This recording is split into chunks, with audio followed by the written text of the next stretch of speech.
bonjour à tous, ça fonctionne. Je suis ravi, vraiment très très content de vous accueillir aussi nombreux. On est en train de battre un record, enfin la salle se remplit petit à petit, mais nous avons 1400, un peu plus de 1400 personnes qui se sont inscrites. Donc comme le disait à l'instant Thierry, en fait c'est une journée qu'on coche depuis très très longtemps dans l'agenda, généralement d'une année sur l'autre.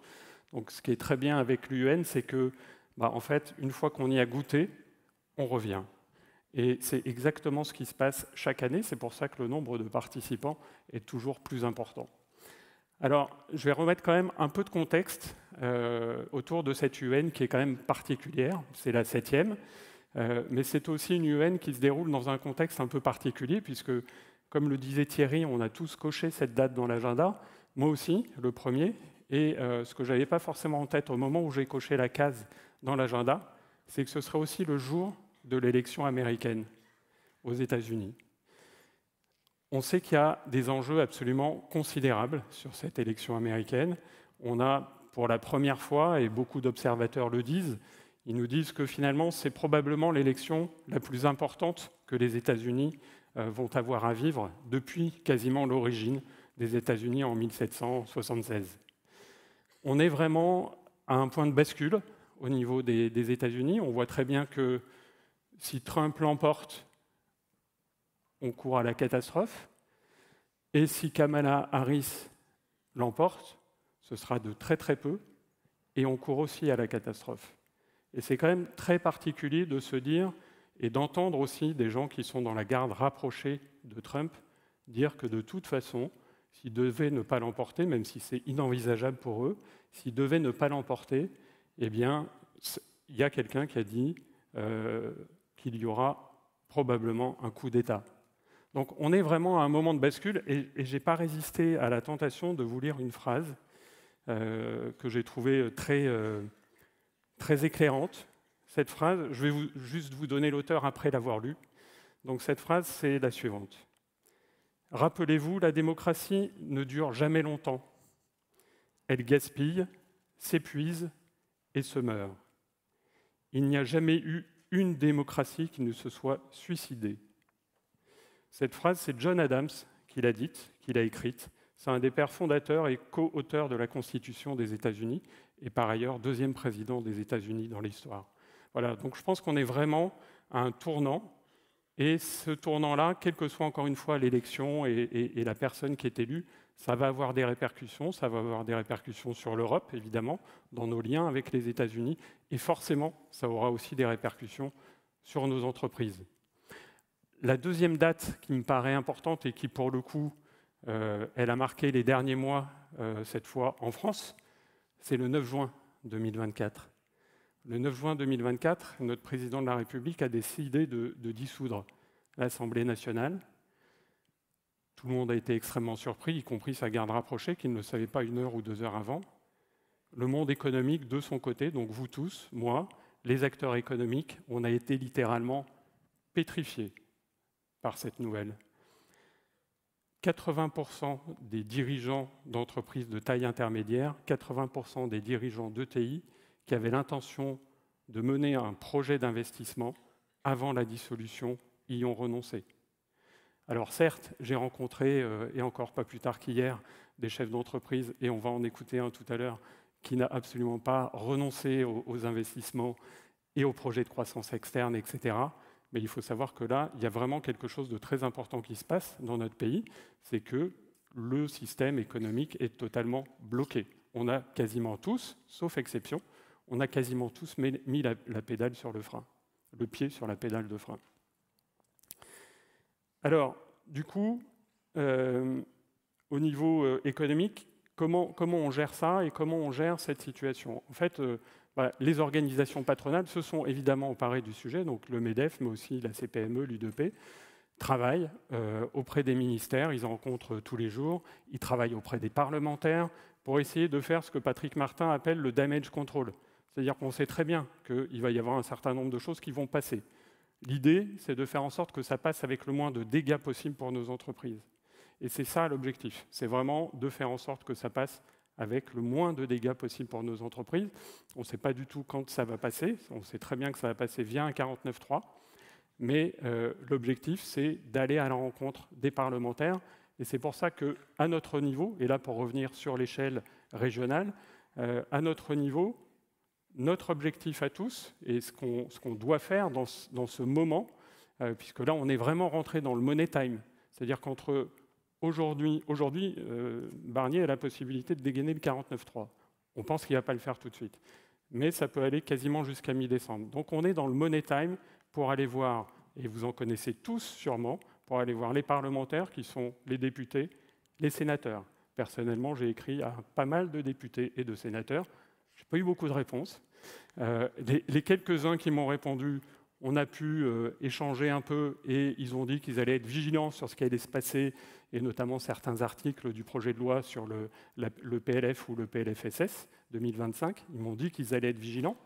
Mais je pense que si on s'y met tous, là aujourd'hui on est 1400, je suis persuadé que sur les 1400, il y a énormément de personnes qui ont des contacts avec des parlementaires, qui peuvent rentrer en contact avec eux, même si vous n'avez pas de mandat particulier au niveau d'une organisation patronale, etc.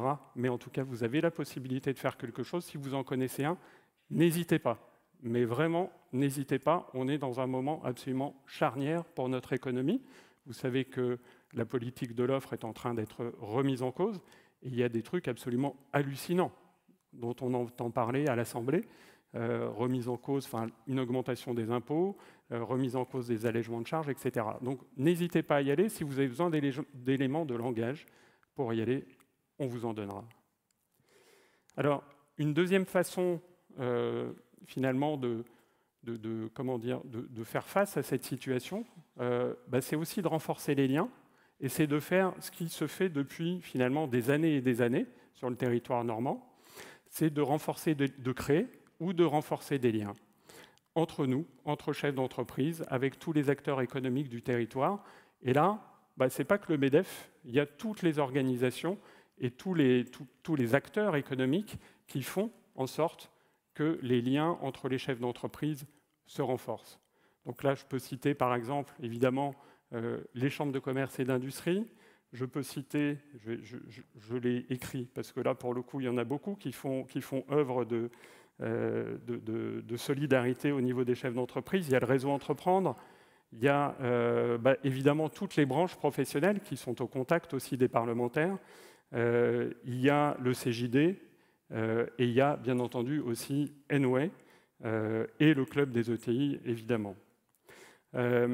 Alors, le symbole très très fort de cet ancrage et du fait de créer des liens, de constituer des liens et de les renforcer, pour moi, c'est justement l'Université des entrepreneurs normands, donc cette UN qui rassemble 1400 personnes, 1400 chefs d'entreprise, donc encore une fois, c'est un record, qui sont venus aujourd'hui pour s'inspirer avec des conférences qui vont être absolument exceptionnelles. On a un plateau qui est vraiment top cette année, encore une fois, qui sont là pour s'inspirer, qui sont là aussi pour prendre une journée de respiration. Je vous disais tout à l'heure que depuis le 9 juin, on est quasiment en apnée, les acteurs économiques. Et là, on va se donner la possibilité de respirer tous ensemble et d'échanger, de se rencontrer. Et je sais, et pour l'avoir inscrit dans mon agenda maintenant depuis 7 ans, que c'est vraiment une journée qui est absolument énergisante et qui fait du bien vraiment à tout le monde. Cette UN, c'est aussi une co-construction. Donc évidemment, c'est le chef d'orchestre de cette UN, c'est Nicolas Lizard, mais il construit ça avec tous nos partenaires. Aujourd'hui, nous avons 43 partenaires sur cette UN, et là aussi, c'est quelque chose qui se construit de manière tout à fait collective, avec la définition de la thématique, même le choix des intervenants, tout ça se fait de manière collective.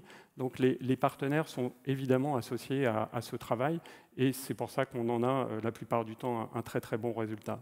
Voilà, donc 1400 personnes aujourd'hui, un peu plus, un nouveau record, c'est la 7e édition, c'est devenu The Place to Be en Normandie. C'est vraiment le moment le plus important pour les chefs d'entreprise et pour les acteurs économiques du territoire. Et tout ça, et si ça s'est développé autant, tout ça, on le doit à une personne, à Pierre-Jean Leduc, qui a, depuis l'origine, fait en sorte que cette UEN soit gravée dans nos agendas et que ça devienne l'élément phare de l'année. Donc je vais vous demander de bien vouloir applaudir Pierre-Jean Leduc, qui va me rejoindre sur cette scène.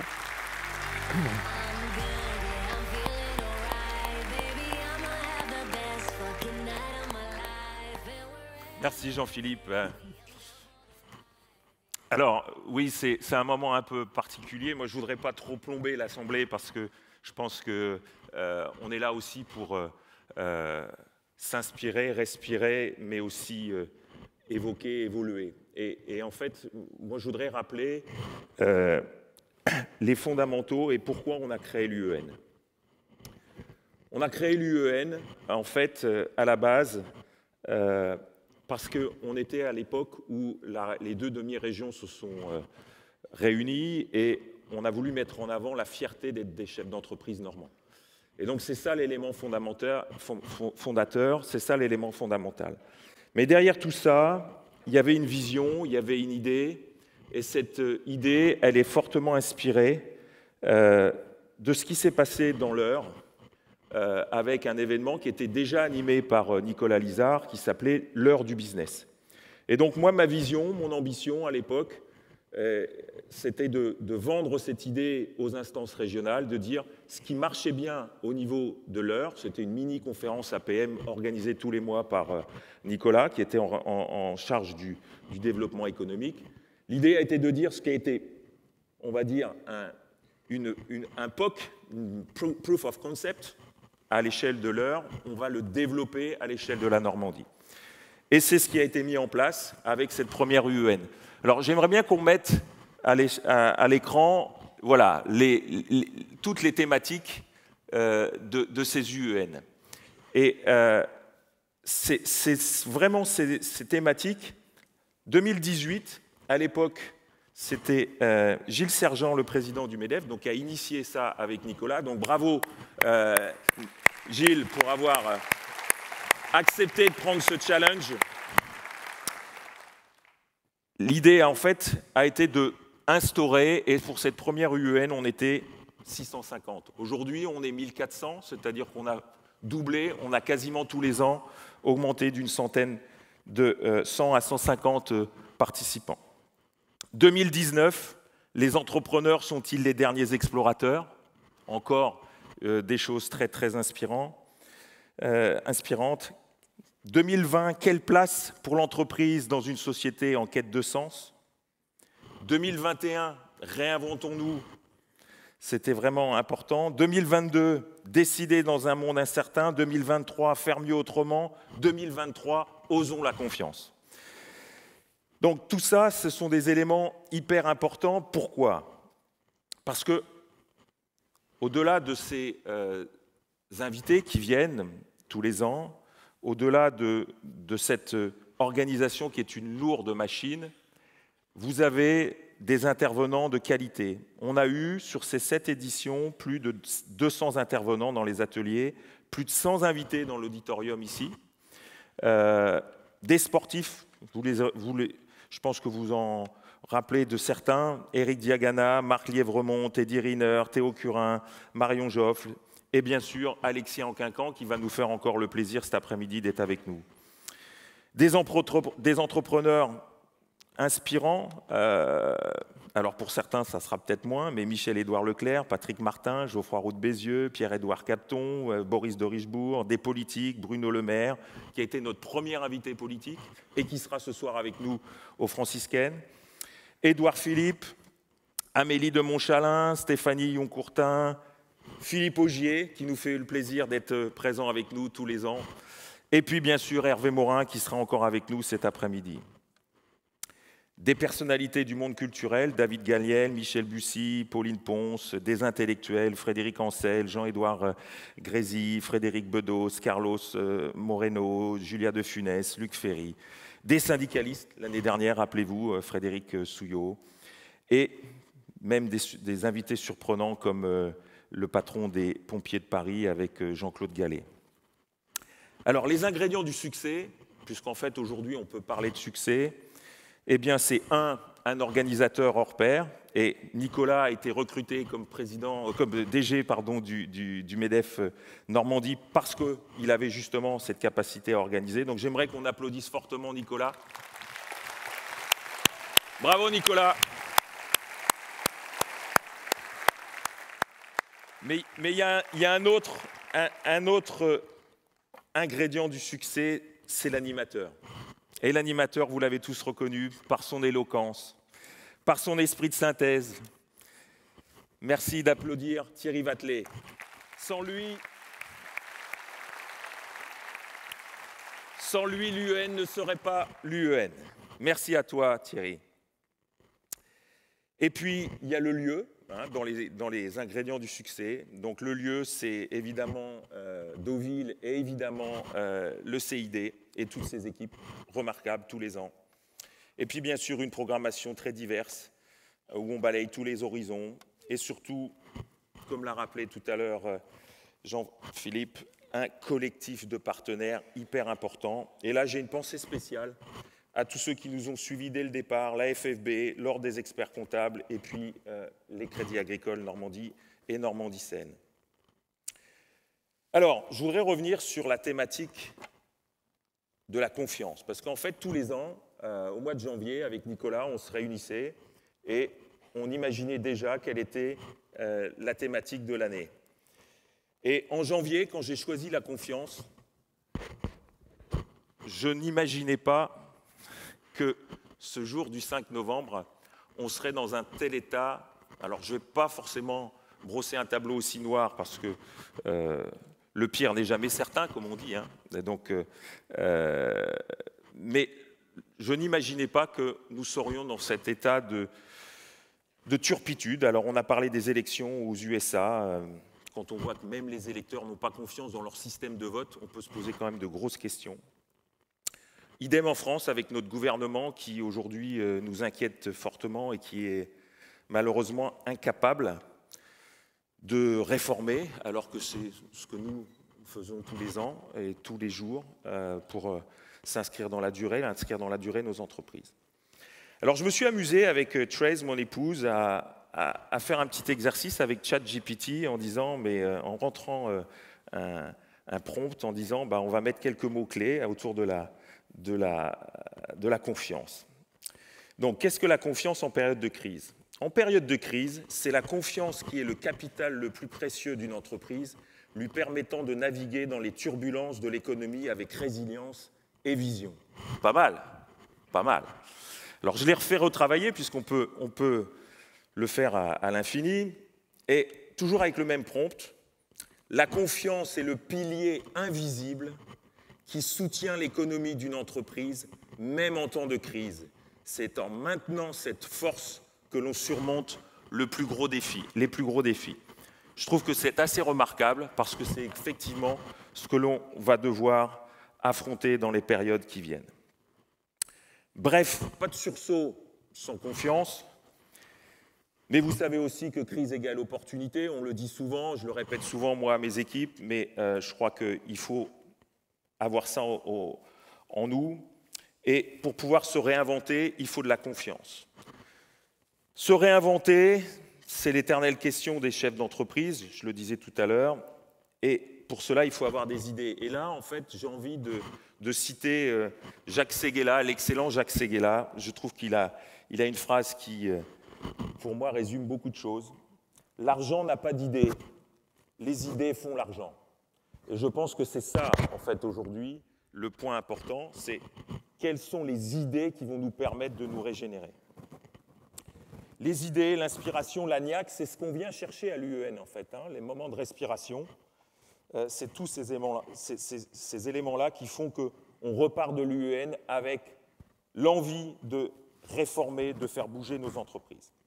Et là, je ne peux pas résister à évoquer quelqu'un que vous allez voir cet après-midi dans un atelier, donc Christopher Guérin, qui va intervenir en table ronde avec Angela Garcia Poveda, donc la présidente de Legrand. Christopher Guérin, c'est le DG de Nexans. Et il a su, en fait, complètement retourner cette entreprise qui est un leader mondial du câble de manière exceptionnelle. Et pour cela, il s'est appuyé sur les 3 E, donc économie, environnement, engagement. L'année dernière, je vous parlais des 3 P, People, Profit, Planet. Donc là, cette année, ça va être les 3 E. Mais vraiment, je trouve que